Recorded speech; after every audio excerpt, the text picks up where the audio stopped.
ठीक 4:10 पर पायलट को कॉकपिट में एक वार्निंग लाइट नजर आती है। पहले तो पायलट को लगा कि ये कोई मामूली टेक्निकल ग्लिच है, लेकिन असल में मामला काफी गंभीर था। ये वही फ्लाइट थी जिसमें पाकिस्तान के जाने माने स्टार जुनैद जमशेद भी मौजूद थे। मौसम साफ था, जहाज टेक्निकल तौर पर फिट था और कॉकपिट में 2 एक्सपीरियंस्ड पायलट्स मौजूद थे। सब कुछ नॉर्मल था, लेकिन ठीक 4:12 पे कुछ ऐसा हुआ जो ATR जहाजों की हिस्ट्री में पहले कभी नहीं देखा गया। PK-661 के कॉकपिट में आखिरी 15 मिनटों में क्या कुछ होता। नाज़रीन, 7 दिसंबर 2016 पाकिस्तान के नॉर्दर्न इलाकों में सर्दी पूरी शिद्दत के साथ दस्तक दे चुकी थी। चित्राल, जो अपने खूबसूरत और ऊंचे पहाड़ों की वजह से जाना जाता है, उस दिन एक आम सी दोपहर का मंजर पेश कर रहा था। लेकिन किसको मालूम था कि ये सर्दी भरी दोपहर पाकिस्तान की एविएशन हिस्ट्री को हमेशा हमेशा के लिए बदलने जा रही है। आपको बताता चलूं कि चित्राल पाकिस्तान का वो रिमोट एरिया है जहां तक जाने के लिए 1970s तक कोई रोड नेटवर्क ही नहीं था। लोग पाकिस्तान के दूसरे हिस्सों तक पहुंचने के लिए पहले अफगानिस्तान जाते और फिर वहां से पाकिस्तान में एंटर होते। चित्राल को पाकिस्तान से कनेक्ट करने वाला पहला रोड, जिसे लोआरी पास कहते हैं, 1970s में बना तो सही, लेकिन ये सिर्फ सीजनल रूट था, यानी सिर्फ गर्मियों के मौसम में इस पास को इस्तेमाल किया जा सकता था। दूसरा और सबसे रिलायबल ऑप्शन था चित्राल एयरपोर्ट से फ्लाइट लेकर सीधा इस्लामाबाद पहुंचना। 2000 में लोआरी टनल, जो पाकिस्तान का सबसे लंबा टनल है, उसकी कंस्ट्रक्शन के बाद यहाँ तक रसाई आसान तो हुई, लेकिन 12 से 14 घंटों के सफर को बाईपास करने के लिए कई लोग फिर भी बाय एयर जाना ही पसंद करते। 7 दिसंबर 2016 को चित्राल एयरपोर्ट के रनवे पर PIA का एक ATR 42-500 जहाज APBHO टेल नंबर के साथ टेक ऑफ के लिए बिल्कुल तैयार खड़ा था। इस जहाज को PK-661 फ्लाइट नंबर के साथ चित्राल से इस्लामाबाद तक जाना था। जैसा कि आप देख सकते हैं, ये एक छोटा ट्विन इंजन जहाज है जिसमें उस वक्त टोटल 47 लोग सवार थे। पैसेंजर्स की लिस्ट में एक शख्स ऐसा था जिस पर पूरे मुल्क की नजरें रहती थी, जुनैद जमशेद। वो शख्स जो कभी पाकिस्तान का पॉप आइकन था और फिर सब कुछ छोड़ छाड़ कर तबलीग की राह पर निकल पड़ा। वो अपनी बीवी के साथ चित्राल के एक तबलीगी दौरे पर थे और आज वापसी के लिए इस बदकिस्मत जहाज में सवार हुए। जुनैद जमशेद के अलावा पैसेंजर्स की लिस्ट में और भी कई नामी ग्रामी शख्सियत मौजूद थी, जिसमें चित्राल के डिप्टी कमिश्नर उसामा वड़ाइच का नाम भी शामिल था। कॉकपिट में कैप्टन सोले जंजुआ समेत 2 पायलट्स मजीद मौजूद थे। कैप्टन सोले जंजुआ कोई आम पायलट नहीं थे, उनके पास 12,000 घंटों से ज्यादा का फ्लाइंग एक्सपीरियंस था और वो इसी ATR जहाज के इंस्ट्रक्टर भी थे, यानी उन्हें इस जहाज के पुर्जे की अच्छी तरह पहचान थी। दोपहर 3:38 PM पर फर्स्ट ऑफिसर ने थ्रस्ट लिवर ऊपर किया और टेक ऑफ की पोजीशन बना ली। अगले ही minute flight PK-661 Chitral airport के रनवे 20 से बाहिफाजत टेक ऑफ कर गई। शुरुआत का आधा घंटा बिल्कुल पुरसुकून गुजरा। जहाज फ्लाइट लेवल 135 यानी 13,500 फीट की ऊंचाई पर क्रूज करता वैलीज के बीच में से उड़ता हुआ इस्लामाबाद की तरफ रवां दवां था। ये फ्लाइट कई सालों से चित्राल और इस्लामाबाद के बीच हफ्ते में एक मर्तबा चलती थी, लेकिन कौन जानता था कि आज टेक ऑफ करने के बाद ये जहाज दोबारा कभी इस्लामाबाद नहीं पहुंच पाएगा, क्योंकि ठीक 4:12 पर सब कुछ बदलने वाला था। दोपहर के 4:10 पर PK-661 को उड़ान भरे तकरीबन 32 मिनट गुजर चुके थे। जहाज इस वक्त 13,375 फीट की बुलंदी पर था और इस्लामाबाद की तरफ बढ़ रहा था। कैप्टन सोले जंजुआ ने सीट बेल्ट का साइन ऑफ किया और पैसेंजर्स के लिए एक आम सी अनाउंसमेंट शुरू कर दी। यहाँ तक जो कुछ भी हुआ वो बिल्कुल नॉर्मल था, लेकिन अभी कैप्टन अनाउंसमेंट करने में मसरूफ ही थे कि कॉकपिट में एक वार्निंग लाइट ने फर्स्ट ऑफिसर की अटेंशन हासिल कर ली। अनाउंसमेंट के दौरान ही उन्होंने कैप्टन को रोका और वार्निंग लाइट के बारे में आगाह किया। ये PEC-1 की वार्निंग लाइट थी, जिसे प्रोपेलर इलेक्ट्रॉनिक कंट्रोल कहते हैं। ये सिस्टम जहाज के प्रोपेलर की स्पीड और इंजन की पावर को बैलेंस करता है। कैप्टन जंजुआ ने फौरन चेकलिस्ट मंगवाई और क्रू को इंस्ट्रक्शंस दी कि इंजन को रीसेट किया जाए। पहले तो उन्हें लगा कि शायद ये सिर्फ एक इलेक्ट्रॉनिक ग्लिच है जो अक्सर पुराने जहाजों में आता रहता है, लेकिन कहानी इतनी सिंपल नहीं थी। रीसेट करने के बावजूद एरर खत्म नहीं हुआ, उल्टा कॉकपिट में अब एक अजीब और खौफनाक आवाज सुनाई देने लगी। ब्लैक बॉक्स की रिकॉर्डिंग के मुताबिक लेफ्ट इंजन की ताकत अचानक 75% से 0% तक गिर गई।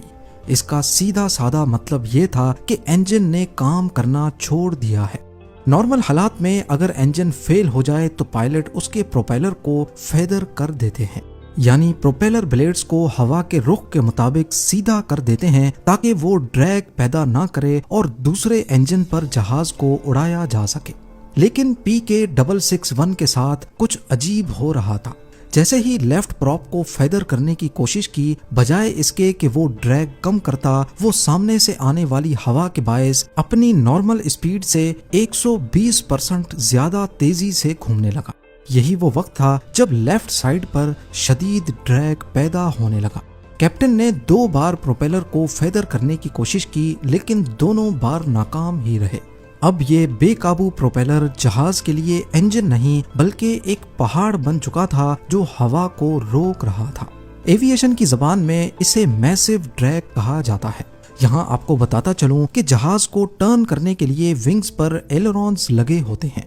जिस साइड का एलरॉन नीचे होता है वो सामने से आने वाली हवा को रोकता है, जिससे ड्रैग पैदा होता है और जहाज उसी तरफ टर्न कर जाता है। यानी वो ड्रैग ही है जो जहाज को टर्न करवाता है, लेकिन ये एक कंट्रोल्ड ड्रैग होता है जिसे कम या ज्यादा करके टर्न को कंट्रोल किया जा सकता है। अब फ्लाइट 661 के लेफ्ट प्रोपेलर की फेदरिंग तो ना हो सकी, उल्टा उसने खतरनाक ड्रैग पैदा कर दिया जिससे जहाज लेफ्ट तरफ को मुड़ने लग गया। पर यह टर्न कोई ऐसा टर्न नहीं था जिसे पायलट कंट्रोल कर सके। कैप्टन जंजुआ ने इस लेफ्ट टर्न को काउंटर करने के लिए राइट एलरॉन को पूरा एंगेज कर दिया, यानी स्टीयरिंग योक को पूरा राइट साइड पर मोड़ दिया। लेकिन उनकी ये कोशिश भी किसी काम नहीं आई, क्योंकि लेफ्ट साइड का ड्रैग अभी भी ज्यादा था जो जहाज को लगातार लेफ्ट तरफ मुड़ने पर मजबूर कर रहा था। अब आप इमेजिन करें दोनों साइड्स पे ब्रेक्स लगी हों और इंजन सिर्फ एक ही चल रहा हो। इसके चलते जहाज की एयर स्पीड तेजी से कम होने लगी और वो जल्द ही अपनी स्टॉल स्पीड के करीब पहुंच गया। स्टॉल स्पीड उस कम से कम स्पीड को कहते हैं जिस पर जहाज सीधा रह सकता है। इस स्पीड से अगर थोड़ी भी स्पीड कम हुई तो विंग्स लिफ्ट प्रोड्यूस नहीं कर सकते और ना चाहते हुए भी जहाज नोज डाइव करने लगता है। कैप्टन जंजुआ ने स्टॉल स्पीड पर पहुंचने के डर से राइट इंजन को फुल पावर पे रख दिया। इससे जहाज की स्पीड थोड़ी बढ़ी तो सही, लेकिन लेफ्ट टर्न वाला मसला फिर भी हल नहीं हुआ। इसके बाद अचानक कुछ ऐसा हुआ जिसने पायलट्स को हैरान कर दिया।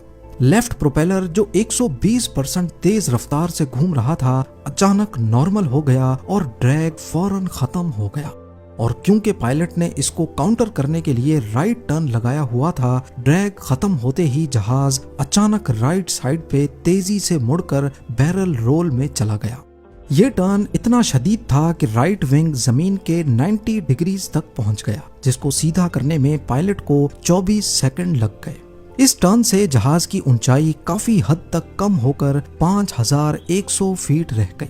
ये फ्लाइट PK661 की परवाज का पहला झटका था जिसने कॉकपिट में मौजूद क्रू तक को चीखने पर मजबूर कर दिया। 24 सेकंड के बाद जहाज सीधा हो गया और अब लेफ्ट प्रोपेलर का ड्रैग भी नॉर्मल था। लेकिन कौन जानता था कि ये खुशी ज्यादा वक्त तक टिकने वाली नहीं थी। बैरल रोल के बाद कॉकपिट वॉइस रिकॉर्डर में क्रू मेंबर्स की आवाजों में शदीद खौफ महसूस किया गया। वो ट्रॉमा में थे और उनकी बातों में कोई तरतीब नहीं थी। अभी वो कुछ संभले ही थे कि लेफ्ट प्रोपेलर ब्लेड ने दोबारा से ड्रैग पैदा करना शुरू कर दिया।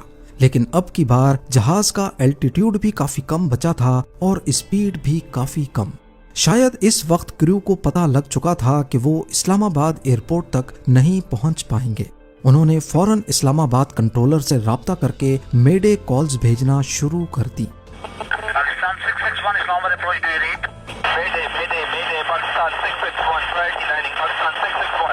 اس وقت وہ زمین سے صرف چند 100 میٹر اوپر تھے اور جہاز کی اسپیڈ 156 ناٹس یا پھر 289 کلومیٹرز پر آور بچی تھی، اور ان تمام خطروں کے ساتھ ساتھ ان کے سامنے ایک اونچا پہاڑ تھا۔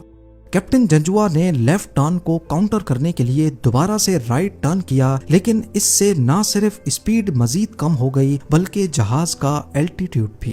اتنے میں ٹاز یعنی train awareness and warning system کے الارمز بجنا شروع ہو گئے۔ پائلٹ نے آخری حد تک جہاز کو پہاڑ سے بچانے کی کوشش کی، لیکن اس سے جہاز کی اسپیڈ اسٹال اسپیڈ سے بھی کم ہو گئی۔ اس پوائنٹ پہ کاکپٹ میں دوسرے الارمز کے ساتھ ساتھ اسٹال وارننگ کے الارمز بھی بجنا شروع ہو گئے۔ یہ ایک ایسی کنڈیشن ہوتی ہے جس میں پائلٹ کے ہاتھ میں کنٹرول ہوتے ہوئے بھی کام نہیں کرتے، کیونکہ ونگز لفٹ پروڈیوس نہیں کرتے اور پائلٹ کے تمام انپٹس بیکار ہو جاتے ہیں۔ اب جہاز 90 ڈگری کے اینگل سے لیفٹ کی طرف مڑ گیا اور نوز ڈائیو کرتا ہوا 256 کلومیٹرز پر آور کی اسپیڈ سے پہاڑ سے جا ٹکرایا۔ 4:15 پہ حویلیاں کے قریب پہاڑوں پر آگ کے شعلے دیکھے گئے اور جہاز کا جلتا ہوا ملبہ 2 کلومیٹر دور تک بکھر گیا۔ اس حادثے میں تمام 47 پیسنجرز اور کریو جان کی بازی ہار گئے۔ جہاں پہ حادثہ ہوا وہاں تک کوئی روڈ نیٹ ورک نہیں تھا۔ قریبی گاؤں کے لوگ پہاڑ پر چڑھے لیکن آگ کی گرمائش کے باعث ملبے کے قریب نہیں جا سکے۔ اگلے دن کی شام تک ریسکیو آپریشن چلتا رہا اور تمام باڈیز ریکور کر لی گئیں۔ حادثے کے بعد پورا ملک جیسے صدمے میں چلا گیا۔ شروعات میں PIA کی مینجمنٹ نے سارا ملبہ پائلٹ پر ڈالنے کی کوشش کی۔ کہا گیا کہ جہاز بالکل ٹھیک تھا، پر شاید کیپٹن سولے جنجوا سے کوئی غلطی ہوئی ہے۔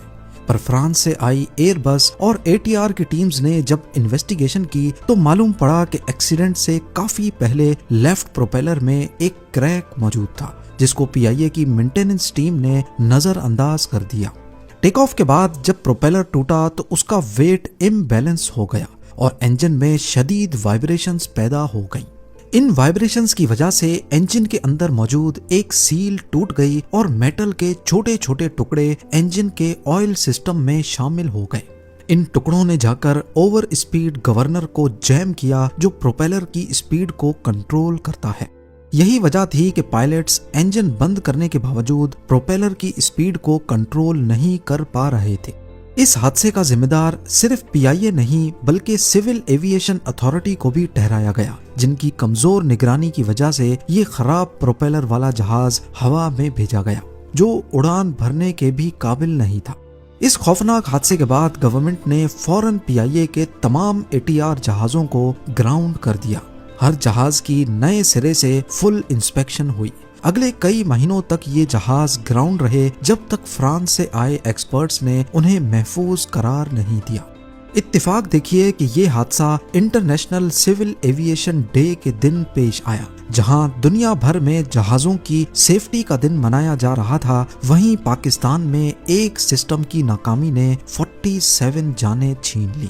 امید ہے زیم ٹی وی کی یہ ویڈیو بھی آپ لوگ بھرپور لائک اور شیئر کریں گے۔ آپ لوگوں کے پیار بھرے کامنٹس کا بے حد شکریہ۔ ملتے ہیں اگلی شاندار ویڈیو میں۔